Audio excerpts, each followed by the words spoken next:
première question est celle-ci.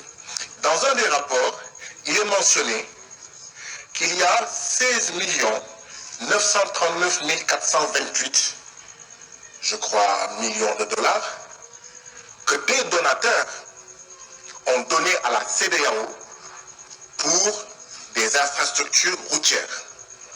Ma question est, qui sont ces donateurs? Mon deuxième propos est celui-ci.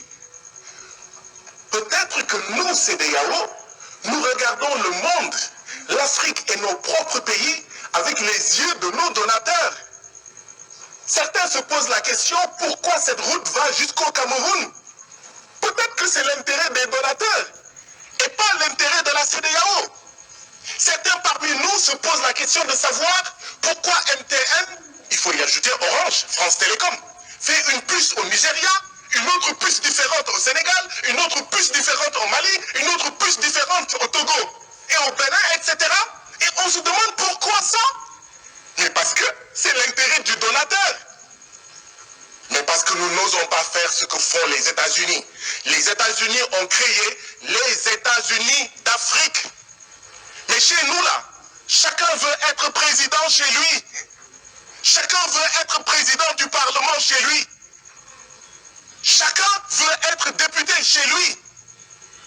Chacun veut être ceci ou cela chez lui, au détriment des intérêts du peuple de l'Afrique de l'Ouest. Voilà pourquoi nous n'aurons pas des puces comme les États-Unis. Voilà pourquoi nous n'aurons pas des routes comme les États-Unis. Parce que nous regardons le monde avec les yeux de nos donateurs. Et quand on lit ces rapports, on a l'impression de lire les rapports du FMI et de la Banque mondiale, les rapports de nos donateurs qui nous parlent de taux de croissance, de déficit, de machin, de trucs, au lieu de regarder le monde et l'Afrique avec nos yeux d'Africains de l'Ouest. Et c'est quoi regarder nos taux de croissance, taux de croissance? Une croissance extravertie qui est mangée en dehors de l'Afrique. C'est pour ça qu'on nous annonce que nous avons 49 millions de citoyens qui vont être menacés de soudure. Ils n'auront pas à manger. 16 millions d'enfants de moins de 5 ans. Ce n'est pas nos enfants. Ce ne sont pas nos enfants. Si c'était nos enfants, on n'allait pas accepter 3 minutes de temps de parole. C'est parce que ce ne sont pas nos enfants qui sont menacés de malnutrition aiguë que nous acceptons 3 minutes. Et c'est ça qu'il faut changer. Thomas Sankara disait, si le Burkina Faso refuse seul de payer la dette, à la prochaine conférence de l'OUA, je ne serai pas là. Mais si cette CEDEAO-là ne change pas fondamentalement, à la 7e législature, il n'y aura plus de parlement de la CEDEAO. Il y a des ruptures à opérer. Aujourd'hui, ce qu'on devait dire, c'est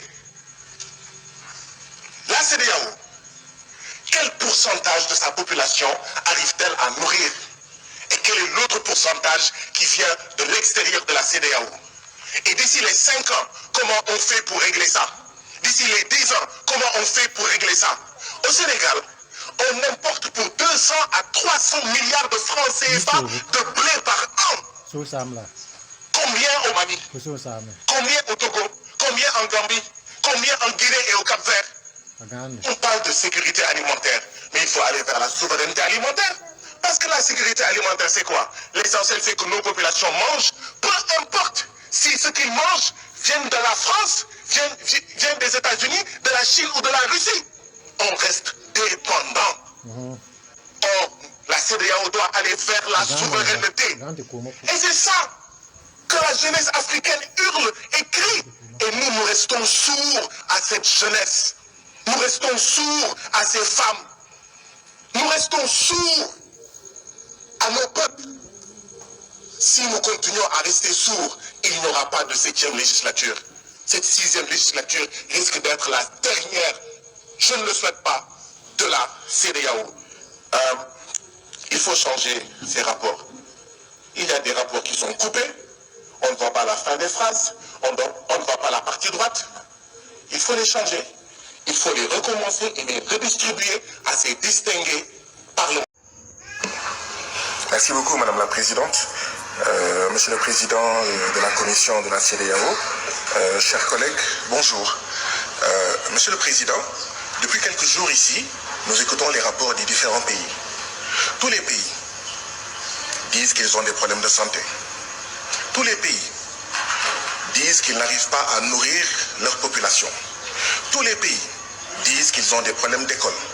Tous les pays, même là où il y a les djihadistes des États-Unis, même là où il y a l'armée française, disent qu'ils ont des problèmes de sécurité. Je n'entends pas dans le rapport des réponses à ces problèmes. Je n'entends pas dans ce rapport une prise en charge de ces problèmes. Monsieur le Président de la Commission de la CEDEAO. Monsieur le Président de la Commission, c'est hier, dans la journée, il y a moins de 24 heures, que nous avons reçu votre rapport de plus de 80 pages. Vous comprendrez qu'il y ait eu dans un premier temps 16 inscrits. Vous voyez, il y a 36 présents sur le total des députés de la CEDEAO. La CEDEAO n'est plus attrayante, même pour ses membres, même pour ses députés. Monsieur le Président, je voudrais savoir, est-ce que ce sont les services du Parlement ou vos services qui ont fait que c'est à moins de 24 heures que nous avons reçu ce rapport?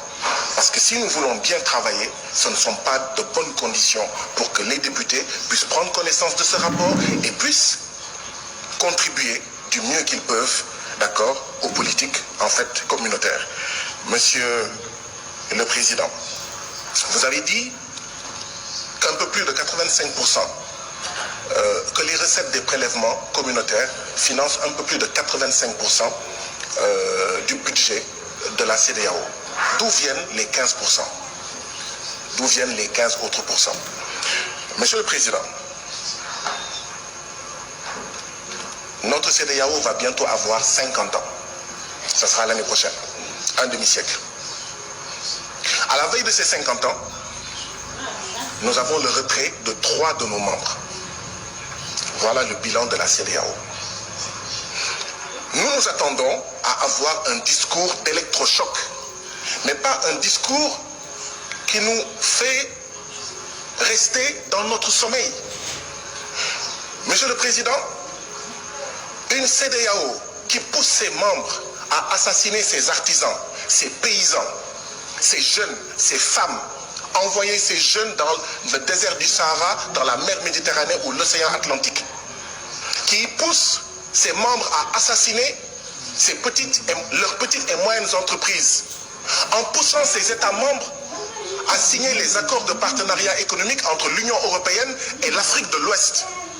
Et tout le monde savait que les accords de partenariat économique, c'est la possibilité pour 85% des marchandises de 27 États de l'Union européenne d'entrer dans nos pays sans payer de droits de douane. Comment est-ce qu'on va régler la problématique du chômage? Comment on va régler la problématique du Sénégal où le taux de mortalité des petites et moyennes entreprises est de 64%? Et je suis persuadé que c'est à peu près pareil dans tous nos pays. Mais cette CEDEAO-là, c'est elle en réalité qui pousse notre jeunesse à essayer de traverser la mer Méditerranée et à prendre les pirogues à l'assaut de l'Europe forteresse. Nous ne voyons pas de changement. Cette CEDEAO qui pousse nos pays à maintenir les bases militaires françaises, à accueillir les djihadistes et d'autres armées d'occupation, parce que cette CEDEAO ne nous aide pas, n'aide pas nos pays, comme le Mali, comme le Burkina, comme le Niger et comme d'autres pays, à faire face à la sécurité. Voilà ce que c'est que la CEDEAO. Mais qui va rester dans un mariage pareil? Un homme et une femme sont mariés. L'homme prend ses bagages et part. La femme dit à son mari, tu vas revenir par la force, viens. Non, c'est de dire, mon mari, pourquoi veux-tu t'en aller? Et on pose les problèmes. Je ne sens pas cette démarche, Monsieur le Président. Et nous devons aller vers cette démarche. Refondation ou mort de la CEDEAO. Voilà où on en est aujourd'hui. Transformation structurelle ou mort de la CEDEAO. Changement profond ou mort de la CEDEAO. Voilà où nous en sommes, Monsieur le Président. Si on ne fait pas ça, la jeunesse de l'Afrique de l'Ouest, dans les villages, dans les quartiers, ne veut plus de ça. Dit que cette CEDEAO est une CEDEAO des chefs d'État et non des peuples. Et ça ne sert à rien de dire non, non, non, non, non, non, non. Il faut changer par les actes. que cette CEDEAO soit une CEDEAO des peuples, que ça soit attrayant. Madame la Présidente, j'aurais suggéré qu'il y ait un minuteur dans nos différents parlements nationaux. Je voudrais demander à nos collègues du Togo si en fait le président Faure Eyadema veut transformer le Togo en royaume. Parce que son père était président du Togo. Son père, que Dieu ait pitié de son âme, meurt. C'est son fils qui devient président. Le fils qui devient président, il ne veut pas quitter la tête du Togo. Je le dis parce que ce que je souhaite pour mon peuple, le Sénégal, c'est ce que je souhaite pour le peuple togolais. Si le président Macky Sall avait fait la même chose que Faure Eyadema, mais on se serait battu, on se serait entretué, mais on ne l'aurait pas accepté. Moi, en tout cas, je ne l'aurais pas accepté. Les Togolais veulent manifester le 11, le 12 et le 13 avril, il interdit. Depuis des mois, depuis des années, Faure Eyadema interdit les manifestations. Il se prend pour qui? Il y a 2 jeunes Togolais. Chers collègues, nous sommes au Parlement. Si vous voulez adresser des critiques, faites-le avec le respect des chefs d'État et des pays. Poursuivez.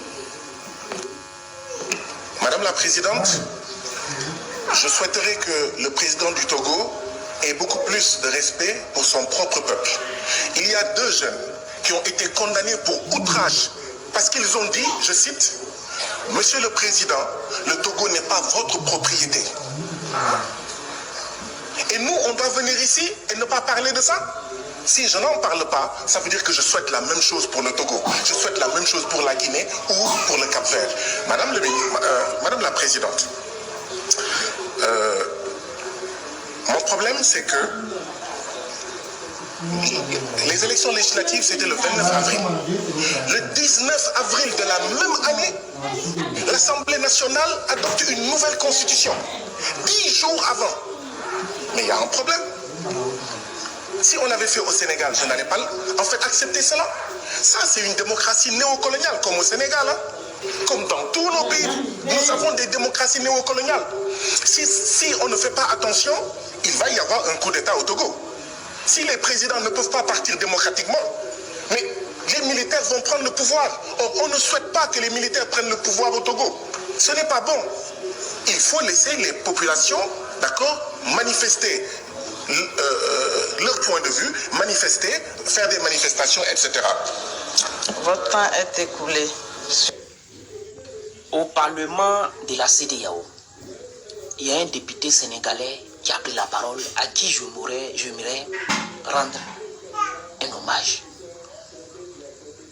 Monsieur le député Guy Marius. Merci.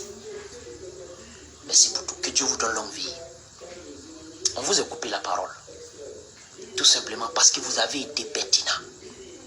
Quand vous dites ce que le peuple veut entendre, ces gens ne veulent pas.